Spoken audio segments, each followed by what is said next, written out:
ವೀಕ್ಷಕರೇ, ಸ್ಯಾಂಡಲ್ವುಡ್ ನ ನಟಿ ಭಾವನಾ ರಾಮಣ್ಣ ತುಂಬು ಗರ್ಭಿಣಿಯಾಗಿರೋದು ನಮ್ಗೆಲ್ಲರಿಗೂ ಕೂಡ ಗೊತ್ತೇ ಇದೆ. ಮದುವೆ ಆಗಿಲ್ಲ ಅಂದ್ರೂ ಕೂಡ IVF ಟೆಕ್ನಾಲಜಿ ಮೂಲಕ ಗರ್ಭಧಾರಣೆಯನ್ನ ಮಾಡಿಕೊಂಡಿರುವ ನಟಿ ಭಾವನಾ ರಾಮಣ್ಣ ಕರ್ನಾಟಕದಲ್ಲೇ IVF ಟೆಕ್ನಾಲಜಿ ಮೂಲಕ ಗರ್ಭಧಾರಣೆಯನ್ನ ಮಾಡಿಕೊಂಡಿರುವ ನಟಿ ಎನ್ನುವ ಹೆಗ್ಗಳಿಕೆಗೆ ಕೂಡ ಪಾತ್ರರಾಗಿದ್ದಾರೆ. ವೀಕ್ಷಕರೇ, IVF ಟೆಕ್ನಾಲಜಿ ಮೂಲಕವೇ ಗರ್ಭಿಣಿಯಾಗಿದ್ದ ನಟಿ ಭಾವನಾ ರಾಮಣ್ಣ ಇವತ್ತು ಇಬ್ಬರು ಮುದ್ದಾದ ಅವಳಿ ಮಕ್ಕಳಿಗೆ ಜನ್ಮವನ್ನ ಕೊಟ್ಟಿದ್ದು, ಈ ಒಂದು ವಿಡಿಯೋದಲ್ಲಿ ನಟಿ ಭಾವನಾ ರಾಮಣ್ಣ ಅವರಿಗೆ ಯಾವ ಅವಳಿ ಮಕ್ಕಳು ಆಗಿದ್ದಾರೆ ಅನ್ನುವ ಕಂಪ್ಲೀಟ್ ಮಾಹಿತಿಯನ್ನ ಮತ್ತು ತಾಯಿ ಮಗು ಹೇಗಿದ್ದಾರೆ ಅನ್ನೋದನ್ನ ಈ ವಿಡಿಯೋದಲ್ಲಿ ನಾವು ನೋಡ್ಕೊಂಡು ಬರೋಣ.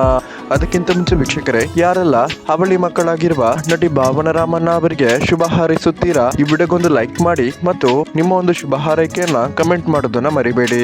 ವೀಕ್ಷಕರೇ, ಸ್ಯಾಂಡಲ್ವುಡ್ ನ ನಟಿ ಭಾವನಾ ರಾಮಣ್ಣ ಇವತ್ತು ಮುದ್ದಾದ 2 ಅವಳಿ ಮಕ್ಕಳಿಗೆ ಜನ್ಮವನ್ನ ಕೊಟ್ಟಿದ್ದು, ಇದರ ಬಗ್ಗೆ Bhavana Ramanna official fan pages ತಮ್ಮ ಇನ್ಸ್ಟಾಗ್ರಾಮ್ ಐಡಿಯಲ್ಲಿ ಶೇರ್ ಮಾಡಿಕೊಂಡಿದ್ದು, ಒಂದು ಮಾಹಿತಿಯ ಪ್ರಕಾರ ಭಾವನಾ ರಾಮಣ್ಣ ಅವರಿಗೆ ಒಂದು ಗಂಡು ಮತ್ತು ಒಂದು ಹೆಣ್ಣು ಅವಳಿ ಮಕ್ಕಳು ಹುಟ್ಟಿದ್ದಾರೆ ಅಂತ ಹೇಳಲಾಗ್ತಿದೆ. ಇದರ ಬಗ್ಗೆ ಅನ್ಅಫಿಷಿಯಲ್ ಮಾಹಿತಿಯನ್ನ ಭಾವನಾ ರಾಮಣ್ಣ ಅವರ ಫ್ಯಾನ್ ಪೇಜಸ್ ನ ಇನ್ಸ್ಟಾಗ್ರಾಮ್ ಪೇಜ್ ನಲ್ಲಿ ಮಾಹಿತಿಯನ್ನ ಕೊಡಲಾಗಿದ್ದು, ನಿಮ್ಗೆ ಇದರ ಬಗ್ಗೆ ಏನ್ ಅನಿಸುತ್ತೆ ಅನ್ನೋದನ್ನ ಕಮೆಂಟ್ ಮಾಡೋದನ್ನ ಮರಿಬೇಡಿ.